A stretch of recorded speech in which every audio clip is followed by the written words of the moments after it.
عنکبوت شلم سپارہ آیت نمبر یوکم دیرشم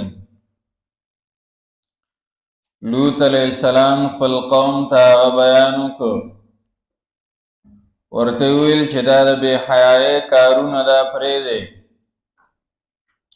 او دارنګې په مجلسونو کې هغه کارونه مه کوئ چې هغه کارونه هغه ښه نه وي، هغه ضرري هم نه وي، ظاهر کې بدني ضرر نه رسوي، یا که رسوي نو تا ته معمولي ښکاري او بل طرف ته غټ نقصان هغه کوي. دې د وجې نه مجلس کې هغه داسې کارونه مه کوه چې هغه بد ګڼلی شي. لوط علیه السلام د قوم اصلاح کوله او د قوم خیرخواهي لټوله. قوم څه جواب ورکوي؟ قوم وایي الا ان قال ائتنا بعذاب الله ان كنت من الصادقین، ځکه رښتونی ته نو په موږ عذاب راوله کنه، که ته رښتونی او دا خبرې ته رښتیا کوې او دا تا ته د الله تعالی د طرف نه وي نو په موږ عذاب راوله. دا د ناپوهه سړي کار دی او د ضدي سړي کار دی. کم سړی چې په ضد باندې ودرېږي نو دته حقه خبره کوه، صحیح خبره کوه، دی به هغې ته هم وایي دا غلطه ده، ځکه په ضد باندې ولاړ دی. ناپوهتیا ده او په جهالت کې هغه ورننوتی دی او یو غیرت هغه ورته مخې ته شوی دی، د هغې د وجې نه دی بیا سمه خبره نه مني، د هغې نه انکار کوي. لوط علیه السلام ته یې وی زمونږ ته عذاب راوله که چېرته ته د رښتونې. داسې ابوجهل هم ویلي او د هغه ملګرو هم ویلي، وایي که چېرته دا پیغمبر حقي نو فامطر علینا حجارة من السماء، په مونږ د بره نه داسې کاڼي راووروه. داسې نه وایي که دې حقي نو مونږ ته هدایت نصیب که، مونږ ته سمه لاره هغه نصیب که. همیشه دپاره دعا دا غواړه چې الله کومه سمه لاره ده او کومه د هدایت ده او د آخرت د نجات ده هغه لاره ماته وښایه. د بېخیرۍ سوالونه مه کوه، د بېخیرۍ خبرې دي چې مونږ ته عذاب راوله. لوط علیه السلام خفه شو او هغه الله تعالی ته منت کوي رب انصرني علی القوم المفسدین. کله هم چې در باندې مصیبت راغی، کله هم چې در باندې خفګان راغی، کله هم دې زړه ته دک او درد ورسېده، هغه ذات ته آواز کوه، نور څوک هغه پرېږده.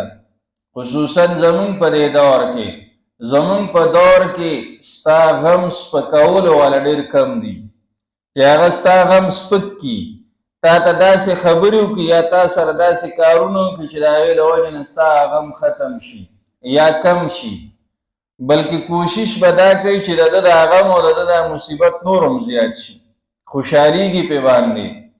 حال دا دی چې د مسلمان شان دا و چې دی به د بل مسلمان په تکلیف باندې په تکلیف کېږي، چې په هغه تکلیف دی دی به هم خفه وي، چېرې د نه تکلیف په څه طریقه باندې لرې شي، د هغې دپاره به طریقې جوړوي، د هغې دپاره به سوچ کوي چې په کومه طریقه باندې به ده ته راحت ورسېږي.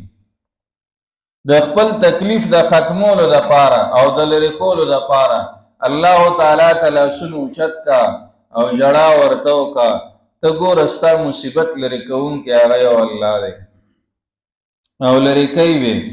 حدیث مبارک کې راځي نبی علیہ السلام له به چې کله یو کار پریشانه کړ نو بادر الی الصلاة، مونځ طرف ته به متوجه شو، مونځ ته به ودرېد، مونځ به یې وکړ، د هغې نه وروسته به الله تعالی ته سوال وکړ، په هغې سره به هغه بوج او هغه مصیبت هغه کمېده او هغه به ختمېده.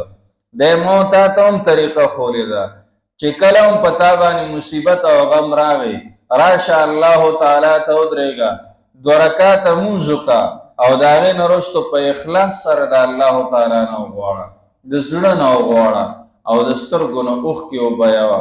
که اوښکې نه بېږي شکل د ژړا جوړ کا او مینت او زاري وکړه، انشاءالله الله تعالی به راته راولي.